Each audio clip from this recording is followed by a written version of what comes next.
எங்களுக்கு ஒரு chemistry professor இருந்தார், ஆன்டிமோனின்னு பேர். அவர் என்ன பண்ணுவார் தெரியுமா?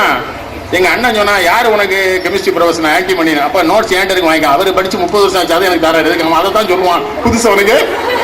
நம்ம தப்பு. நீங்க படிக்க வந்தா நல்லா படிக்கணும், கேள்வி கேட்கணும். எனக்கு சந்தேகம் இருக்கு. பேராசிரியர்களை நீங்கள் பயன்படுத்திக் கொள்ள வேண்டும். உங்கள்கிட்ட தப்பு இருக்கு, பக்கத்துல போய் கேட்கணும். இது எனக்கு தெரியல, என்னவோ தெரிஞ்சதை எழுதி, என்னத்தையா எழுதி, விதிப்படி மகிழ்ச்சியா இருங்க. நான் சொன்ன மாதிரி பசித்து பூசினா கூழானாலும் குளித்து குடி. ஆனா உன் மாவட்டத்தில் சொல்லக்கூடாது. தண்ணிக்கு அவ்வளவு பிரச்சனை இருக்கு. எங்க மாவட்டம் கிடையாது. எங்க மாவட்டத்தில் தண்ணி ஓடிட்டே இருக்கோம். நாங்க பாட்டுக்கு தாமரை உள்ள குளிச்சுட்டே இருக்கோம். சில ஊர்ல போய் சொல்லி சொல்லிருக்கோம்.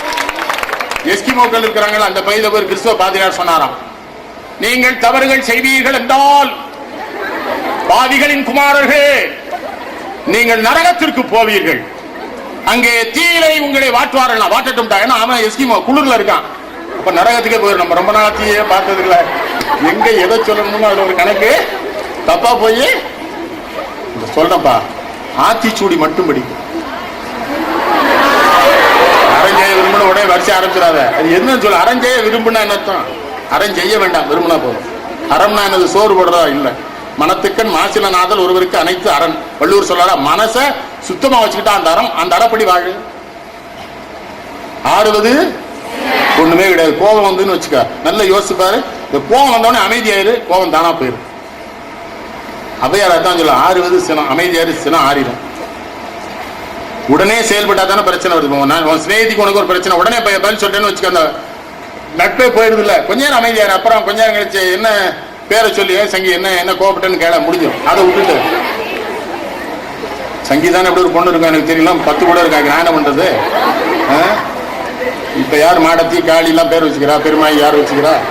இவங்க வெவ்வேறு பேரெல்லாம் இருக்கு. எல்லாம் பூரா வடமொழி பேரா வேற வச்சிருக்கிறாங்க. புரியல. சினம் வந்து உடனே ஆறிடும்.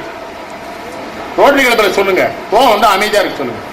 கோபம் வந்து அமைதியா இருக்காம இவங்க மருத்துவத்தை போய் இருக்கிறாங்க. அவர் சொல்றாரு, அதிகமா கோபப்படுறீங்க, ஹைப்பர் டென்ஷன் இருக்கு, பிபி அதிகமாகுது, கோபப்படாதீங்க. என்ன 500 ரூபாய் ஃபீஸ். அப்ப யார் 60 சிரமம்னு ஒரு பீஸே இல்லாம சொல்லியிருக்கா? கேட்கானா நாட்டுல? எங்க இயல்வது கரவேல் ஒண்ணு இல்லடா. உனக்கு கொஞ்சம் வசதின்னு வச்சுக்க, ஒரு 500 ரூபா இருக்கு, உன் கூட படிக்கிற பொண்ணு ஒருத்தி ஒரு புத்தகம் வாங்க பணம் இல்லைன்னா ஒரு 50 ரூபா கொடு. இயல்வது ஈவது விளக்கேன்.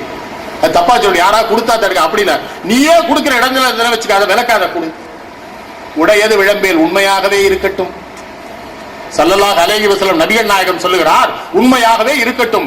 ஒரு பெண்ணின் வாழ்க்கையில் நடந்த எந்த ரகசியத்தையும், எந்த இடத்திலேயும், எந்த சூழ்நிலையும், எந்த ஆடவர்களும் சொல்லாதிருப்பீர்களாக, பெண்களும் சொல்லாதிருப்பீர்களாக. அப்படி சொல்லாதிருந்தால் தான் அல்லாஹு தஆலா உங்களை சொர்க்கத்திற்கு அழைப்பான். எந்த பெண்ணையும் குறை சொல்லாதுங்க நபிகள் நாயகம். உடையது விளம்பேல் அதான் உண்மைன்னா கூட சொல்லக்கூடாது. ஊக்கம் அது எதுக்கு தெரியுதா? எதுக்கு? வெற்றியும் வரும் தோல்வியும் ஒரு வாழ்க்கையில. எப்போது ஊக்கமா இருந்தான்னு வச்சுக்க, பிரச்சனை இல்லை. தோல்வி வந்தா சில பேர் ரொம்ப பந்தாவா இருப்பான். அப்பவே தெரியும், பயிர் 5000 ரூபா இருக்குள்ள பயிட்ட ரொம்ப பந்தாவா இருக்கானே. என்னதான் மாப்பிள்ள நல்லா, ஆமா ஒன்னும் பிரச்சனை இல்லம்மா, 5000 ரூபா ராத்திரி செலவு விடிய காலம் பார்க்கணும் அவனை. இல்ல என்ன வாழ்க்கையே சரியில்லை மாமா. என்ன சரியில்லை? ரூபாய் செலவழிச்சிட்டோமே. ஆமா மாமா, இப்ப என்ன ஒரு 500 ரூபா கொடு. ஊக்கம்னா என்ன தெரியுமா? வாழ்க்கைன்னா வருமா, வெற்றியும் வரும் தோல்வி. வாழ்க்கை எப்போது ஒன்று போல இருக்கும் என்று நீங்கள் கருதினீர்கள் என்றால் நீங்கள் மனிதர்களாக பிறந்திருக்க கூடாது. ஒண்ணு போல வரும். ஊக்கமா இருந்தேன்னு வச்சுக்க.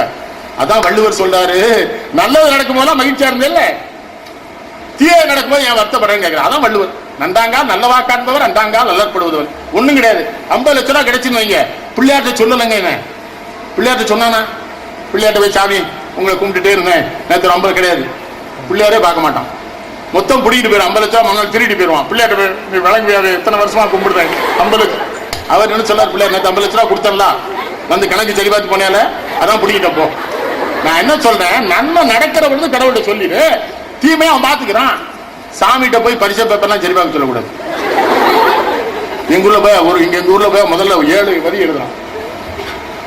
நெல்லையப்பர் துணை, காந்திமதி துணை, சந்திப்பிடையார் துணை, வாகிடியம்மன் துணை, புட்டாவர்த்தியம்மன் துணை, எங்க தலைமை ஆசிரியரும் துணை. நான் படிக்கல, நான் என்ன பண்ண, இப்படித்தான் ஏதாவது எழுதி அதுல ஒருவே சொல்லலாம். இங்கிலீஷ்ல நான் பாஸ் ஆயிருப்பேன். நான் எப்படின்னு இங்கிலீஷை தமிழ்ல எழுத விட்டுருந்தானோ நான் பாஸ் ஆயிருப்பேன். இங்கிலீஷ்ல எழுதணும், அதனாலதான் நான் பாஸ் பண்ண முடியல. அவன் என்ன சொன்னான், ஷேக்ஸ்பியர் இஸ் எ கிரேட் ரைட்டர்னு தமிழ்ல எழுதிடுவானா.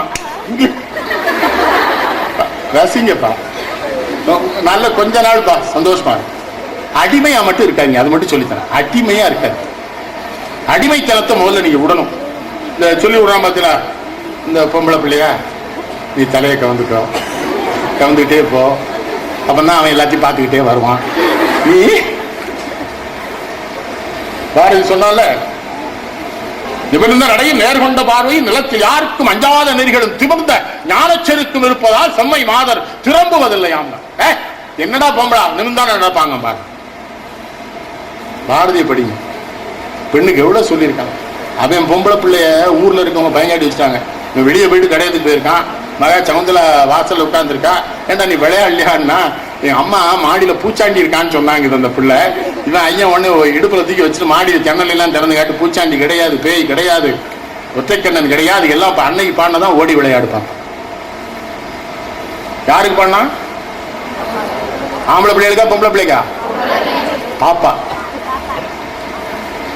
எங்க ஐயனுக்கு தெரியுது, அடுத்த தலைமுறை பெண்களை சரியாக வளர்த்து விட்டோம் என்றால் அதற்கு அடுத்த தலைமுறை இந்தியாவை ஒழுக்கமாக காப்பாற்றுகிற ஒரு கூட்டத்தை அவர்கள் பெற்று இந்த நாட்டை காப்பார்கள். அதனாலதான் நான் பெண்களுக்கு சொன்னேன், ஓடி விளையாடு பாப்பா, நீ ஓய்ந்திருக்கலாகாது, ஓய்ந்திருக்கவே கூடாது. அங்கதான் சிக்கல் வந்துடும். அங்கதான் புரணி பேசுறது, அடுத்த வளர்த்த கேலி பண்றது, கிண்டல் பண்றது, முழுமையா வேலை இருந்துன்னு வச்சுங்க. கூடி விளையாடு பாப்பா. நான் சில பணக்காரங்கள்ட்ட பழகிருக்கேன். பங்களால ஒத்தியில உட்காந்து சீட்டு விளையாடுவான் அவன் மட்டும். நீங்க பாத்திருப்பீங்களா, வீட்டுக்குள்ள யாரையும் விட மாட்டான்.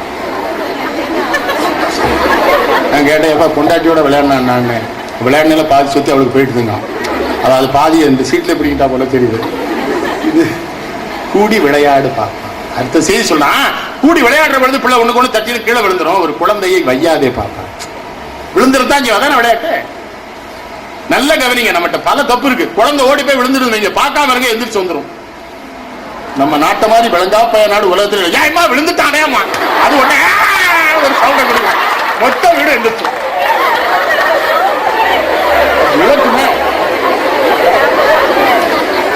நான் நீங்க எல்லாம் சிரிக்கிறீங்க, கைதட்டுறீங்க, எனக்கு எங்க தந்தையார் நினைவு வருது. அவங்க சொல்லி கொடுத்ததுலாம். எங்க அண்ணன் பிள்ளை ஸ்டேட் பேங்க்ல அவன் போய் விழுந்துருவான். இவங்க பாட்டு எங்கேயோ பார்த்துப்பாங்க, எல்லாரும் இங்க பாருணும். அவன் அந்த அங்கே வந்து அவனே சொல்லுவான், தாத்தா நான் விழுந்து, அப்படியே விழுந்துட்டீங்களா, நல்லா விழுந்தீங்களா, சரி சரின்றான், முடிஞ்சு போச்சு. அது மாதிரி உங்கள்கிட்டையும் சொல்றேன்டா, விழுந்துருவீங்க, அழாதீங்க. விழுந்துட கூடும், விழணும்னா விழுறீங்க, விழுந்துருவான், எந்திரிச்சிடணும். ஒரு முறை பப்பாளி பழம் வீட்டுல இருக்கும், பப்பாளி விழுந்துருக்கு, வழிக்கு விழுந்துட்டேன். பின்னால சரியான கல் அடிச்சிருந்தா தலை அடிபட்டிருக்கும், பிழைச்சாச்சு. கையெல்லாம் சிராய்ப்பு நான் பாட்டு அடிச்சு வீட்டுக்கு விழுந்தாக்க மற்ற வேலை பார்த்துக்க. அவ பார்த்துட்டான், உன் கையில ஏதோ சிராய்ப்பு, என்ன எங்க விழுந்த சொல்லு.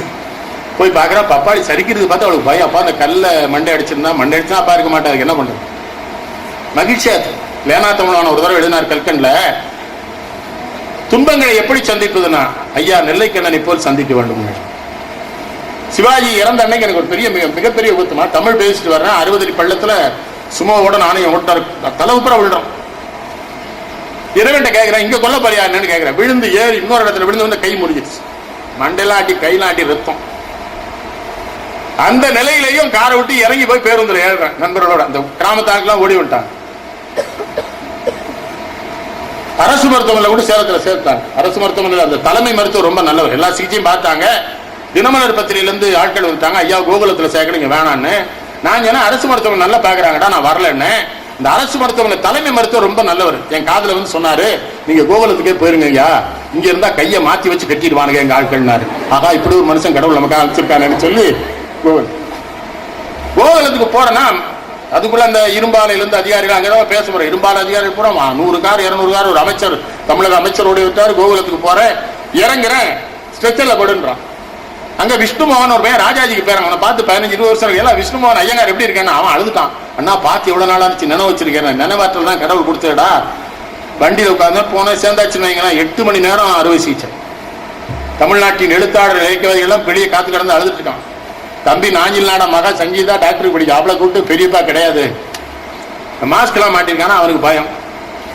அந்த பிள்ளை சதும் உனக்கு அறிவே கிடையாது, உனக்கு என்ன தெரியும் மருத்துவத்தை பத்தி, மாஸ்க் வைக்கத்தான் 8 மணி நேரம்.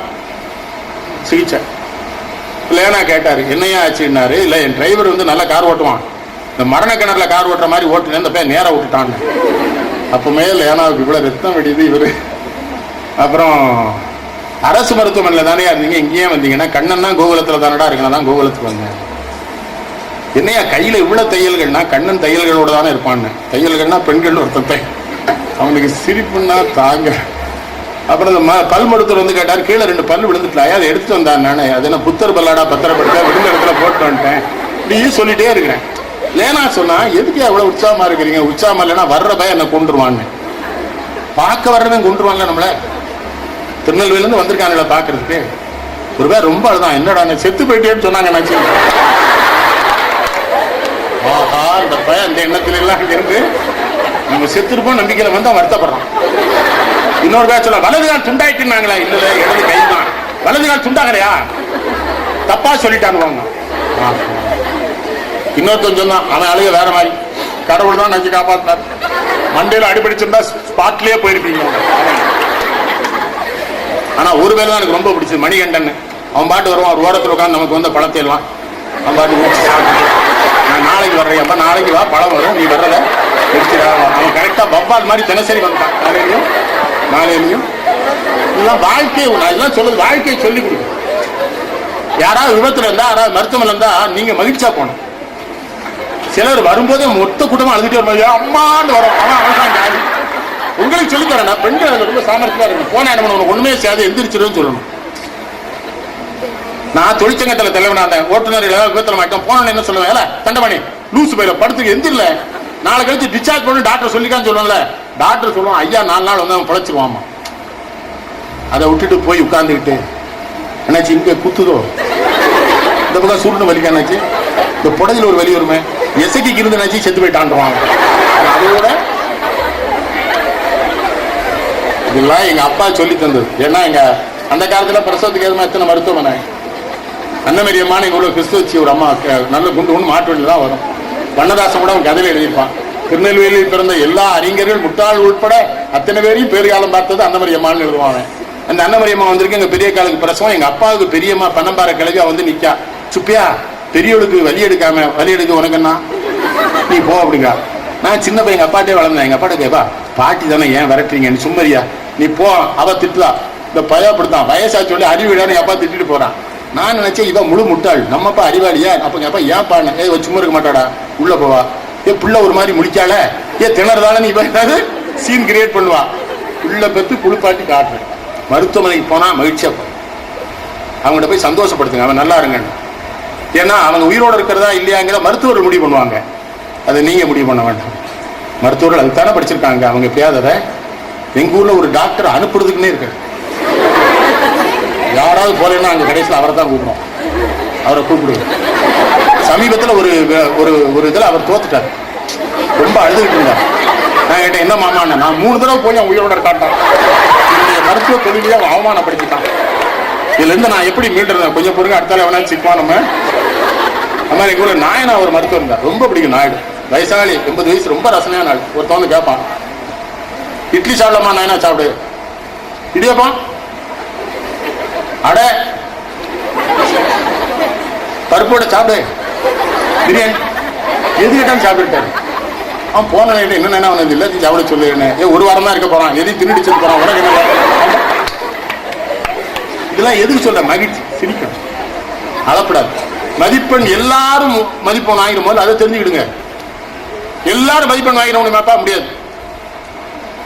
யாராவது சிலர் தான் அதிக மதிப்பெண் வாங்க முடியும், சிலர் குறைவான அதெல்லாம் வச்சு. இன்னொன்று சொல்றேன், மதிப்பெண் அதிகம் பெற்று வெற்றி பெற்றவர்கள் அத்தனை பேரும் வாழ்க்கையில வெற்றி பெற்றார்கள் என்று கதையே கிடையாது. மதிப்பெண் குறைவாக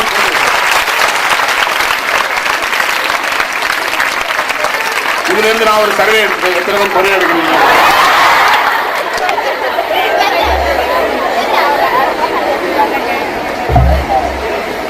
கல்லூரி பல்கலைக்கழக மதிப்பெண்கள் உங்களை மனுஷிகள் ஆக்குவதில்லை. நீங்கள் மனுஷிகளாவது என்பது உங்கள் அன்பிலும் உங்கள் பண்பிலும் உங்கள் குடும்ப கலாச்சார மேன்மைகளிலேயும் ஈடுபடுவீர்கள். அப்பதான் இந்த மதிப்பெண் உங்களை ஒண்ணுமே ஆக்கிறது. அப்துல் கலாம் இருக்கார்ல, கனவு காணுங்கிறார்ல, கனவே கன்றாதே, நான் அவருக்கு எதிரி. கனவெல்லாம் காணவே முடியாது. நம்ம பிறக்கிற பொழுது கடவுள் நமக்கு ஒரு வாழ்க்கையை நிர்ணயம் பண்றான். அதுதான் அப்துல் கலாம் ஒரு பிள்ளை ஹைதராபாத்ல கேட்டது. நீங்க பாத்தீங்களா புதிய தொலைக்காட்சியில மெரண்ட, அது ஒரு முஸ்லீம் பிள்ளை இயல்பா கேட்டது, did you dream about your presidentship in your childhood அப்படின்னு கேட்டு, உன் சின்ன வயசுல நீ ஜனாதிபதி ஆயிரம் கனவு கண்டியான்னு கேட்டது. இவர் நோன்னாரு. அல்லாஹு தாலா made you as a president of India, not by your dreams. Don't tell our people to get into dreams. I'm so sorry. Praise Lord அப்படின்னு செத்துட்டேன். கலாம் திறந்த வாய் மூடலை, எப்போதுமே திறந்த வாயா தான் இருப்பாரு. அப்புறம் திறந்தது மூடவே இல்லை. அல்லாஹ் தஆலா ஒரு சின்ன குழந்தையை வச்சு அப்துல் கலாமுக்கு அறிவு ஊட்டுறாரு. கடவுள் என்ன ஊட்டுறாரு? நீயா ஆயிரம் முடியாடா, கடவுள் உனக்கு அந்த இடத்தை. இன்னொன்னு தொலைக்காட்சி உடனே எங்க ஊர்ல கேட்பான், நீங்க மட்டும் எப்படி பாத்தீங்க? இறைவன் நான் எதெல்லாம் பார்க்கணும்னு நினைக்கான இறைவன் இதை காட்டான். இன்னைக்கு இந்த இடத்துல அவங்களோட பேசணுங்கிறது கடவுளுடைய. நான் படிக்கலப்பா, எங்க வீட்டுல எல்லாரும் பட்டது. நீங்க தந்தையார்ட்ட கேட்கிறேன், நான் படிக்க மாட்டேன்னு விட்டுட்டீங்களா? இப்படி என்ன ஆச்சு? நீ தாண்டா உலக புகழ் பெற போற. இவெல்லாம் ஸ்டேட் பேங்க்ல ஆரம்பம் அதுமா அறிமுகப்படுத்தும் நெல்லைக்கண்ணனுக்கு அண்ணன் தான் இவன் அறிமுகப்படுத்துவான். இங்கே இவனு தம்பின்னு ஒன்னு சொல்ல மாட்டான்னு இவங்க பெரியநாச்சி ஒரு சிரிச்சே சொன்னாரு. மகிழ்ச்சியில தான் சொல்றாரு. ஒரு இடத்துக்கு போனேன், நான் regional manager of State Bank அப்படின்னு. அவன் சொல்றான், அது நெல்லைக்கண்ணனோட அண்ணன் சொல்றான்டா. என்னடா என் வாழ்க்கை இப்படி கேவலமாயிடுதுன்னாரு. ரசித்தா சொல்றாரு. நான் அப்படி சொன்னா நான் என்ன உடனே என்னை கட்டி பிடிச்சாரு. எனக்கு சந்தோஷமா இருந்துதான். எங்க தாயின் தகப்பனி நான் இன்னைக்கு நினைக்கிறேன். நான் கவிதை எழுதுறேன்னு சொன்னாங்க ராஜா. இந்த புத்தகம் தந்துட்டு போறோம் நூலகத்துக்கு. கவிதையெல்லாம் ஒரு புண்ணாக்கும் கிடையாதா, பயிற்சி. நிறைய படிக்கணும், கவிதை எழுதணும். தேவார திருவாசகம் படிச்சீங்கன்னா கவிதை தானா வரும். ஏன்னா அது அந்த வார்த்தை. இந்த தபு சங்கர்னு ஒரு பையன் அவள் விகடன்ல நிறைய காதல் கவிதை எழுதுவான்.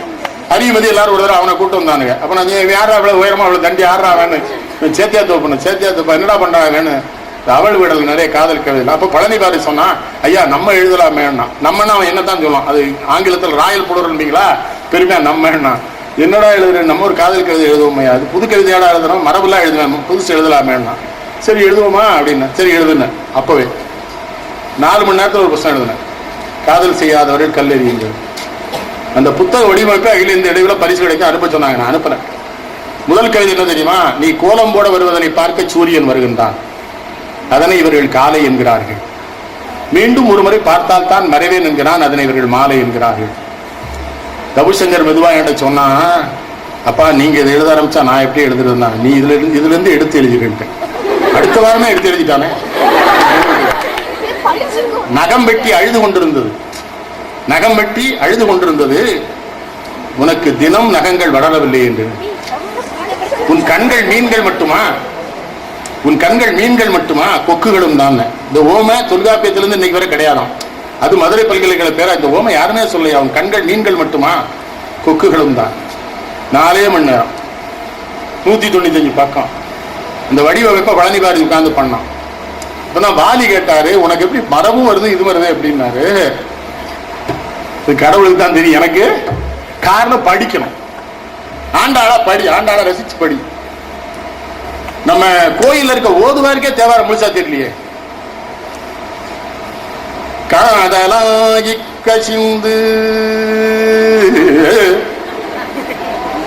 கசிந்து கசிந்து பாட்டு மறந்துட்டு போய் உள்ள இருக்க பட்டரை மணி அடிச்சு சரி பண்ணிடலாம். நான் என்ன சரி சரி நேற்று போகும். கோயிலுக்கு போயிட்டியா, அர்ச்சகர்னா அர்ச்சகர் ஆயிரு. நீங்க பொறியியல் படிச்சால வெற்றி பெறணும். அந்த பொறியியல் துறை மேல என்ன மரியாதை தெரியுமாமா? வழக்கறிஞர் மருத்துவர்கள்லாம் படிச்சேன்னு வச்சுக்க, அதுக்கு இதுக்கு என்ன வேறுபாடு தெரியுதா உங்களுக்கு? மருத்துவ தொழில் பார்த்தவங்க கேட்பாங்களா, பயிற்சி எப்படி இருக்குன்னு கேட்பான். பார்த்தீங்களா, பயிற்சினா எப்படி, நோயாளி வச்சு பயிற்சி பண்ணிட்டு இருக்கான்னு அர்த்தம். டாக்டர் கேட்பா பிராக்டிஸ் எப்படி இருக்குமா, வக்கீல் பிராக்டிஸ் எப்படி இருக்குமா. எங்கேயா இன்ஜினியர்ட்ட கேட்காங்களா அப்படி? நீங்க பிராக்டிஸ் பண்ணா பாலம் காணா போயிடும். பல நீ படித்த ஒவ்வொன்றும் இந்த துறையில பிராக்டிஸே கேட்க மாட்டான். டாக்டர்ஸ் கேட்பான், பிராக்டிஸ் பரவாயில்லையா, சரி சரி எப்படி இருக்கு. இப்ப நேற்று கூட ஒருத்தர் செத்து போனான்னு சொல்றாரு டாக்டர். பிராக்டிஸ் எப்படி இருக்கு, நேற்று கூட ஒருத்தன். எங்க பார்த்தாலும் மருத்துவமனை, என்ன மருத்துவமனை, பார்க்கவே பயமா இருக்கு. எங்க நண்பர் ஒருத்தர் வந்தார், உடம்பு சரியில்லைன்னா நான் பச்சளை வைத்தியம் சொன்னேன், கேட்கல. எவ்வளவு பணம் வச்சிருக்கேன்னு 8000 மருத்துவமனைக்கு போட்டான், போயிட்டான். சாயங்காலம் வந்தான், ஒரு 10 கோப்பு வச்சிருக்கான் ஃபைல். என்னடா நான் பார்த்தாச்சுட்டான். என்ன சொன்னாங்கன்னு ஒண்ணும் இல்லைன்ட்டாங்க. அப்படியே சரி ஊருக்கு போனேன், ஏட்டி ஒண்ணும் இல்லைன்ட்டான். என்ன 7000 வாங்கிட்டு விட்டானுவா.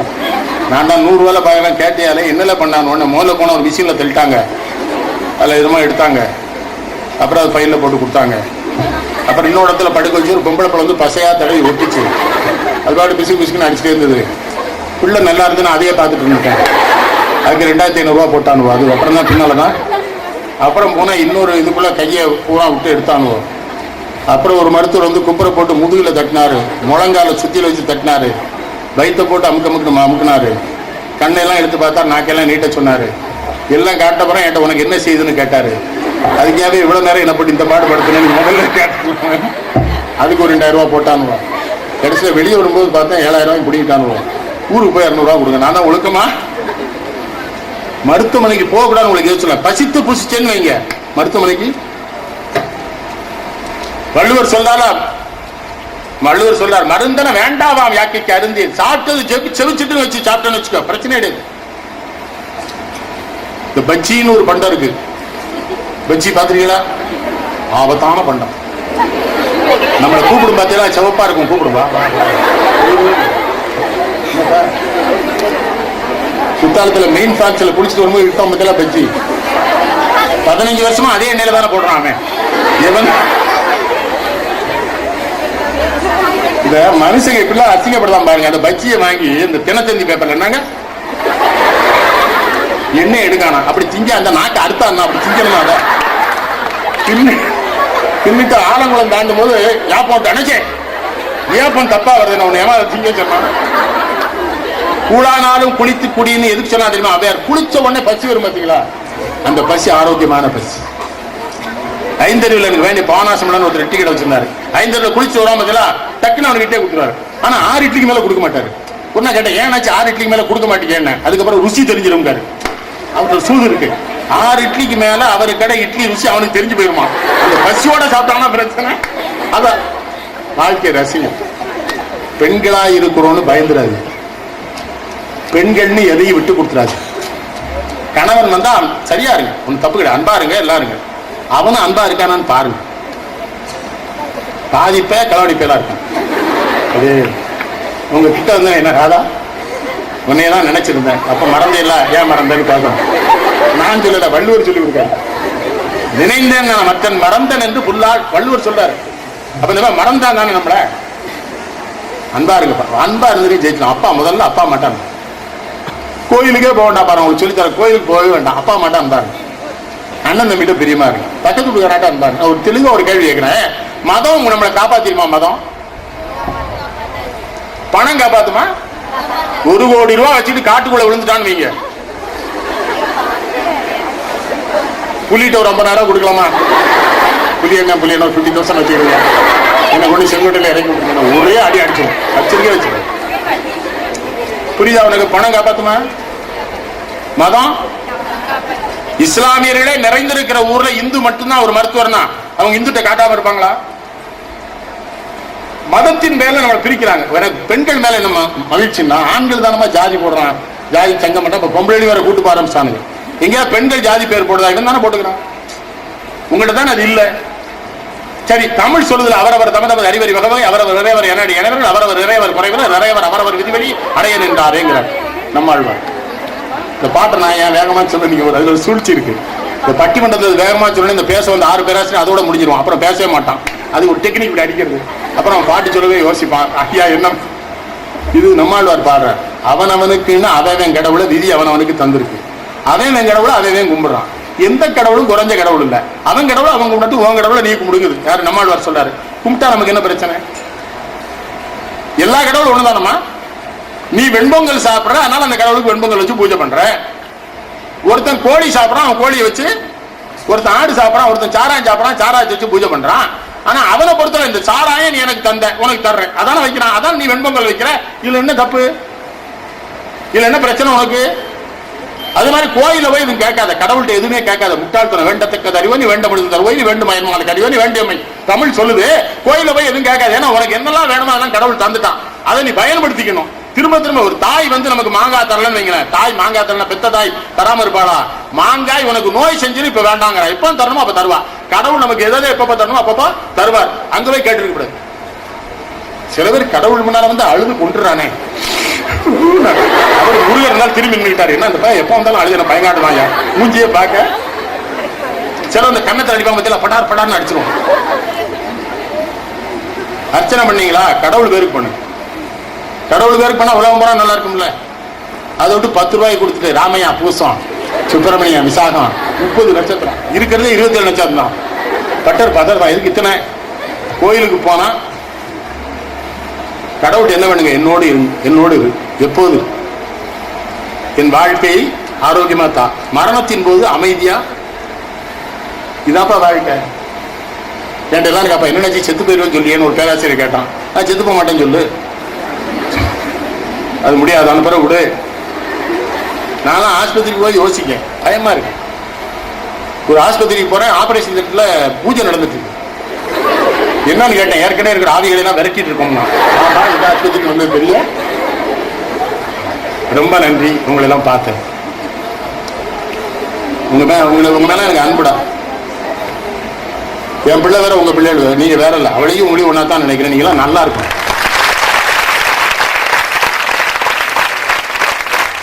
திரும்ப திரும்ப சொன்னா அம்மா அப்பாட்டான் பாரு. அப்பா பல துன்பத்தில் இருப்பாரு. உனக்கு ஒரு 10,000 ரூபாய் கட்டுறது அவர் எவ்வளவு பாடுபட்டுருப்பான்னு உனக்கு தெரியுமா? அந்த மனுஷன் எங்கெல்லாம் சங்கடப்பட்டாரோ, செங்கல் சுமந்தாரோ, ஒரு சங்கடத்தில் இருப்பாரு. அவர்கிட்ட அன்பா கொடுப்பா, நான் உன் பிள்ளைன்னு சொல்லுங்களேன். 2 அன்பான வர சொல்லுங்க. ஒரு சாப்பாடு வைக்கும்போது அப்பாட்ட அன்பா சொல்லுங்களேன். எப்ப நான் உன் கூட தான் சாப்பிடுறேன்னு சொல்லுங்களேன். அம்மாட்ட சொல்லுங்க. என்ன இதை படிங்க, வாழ்க்கை நல்லா இருக்கும். அது மாதிரி பேராசிரியர்கிட்ட அன்பாருங்க.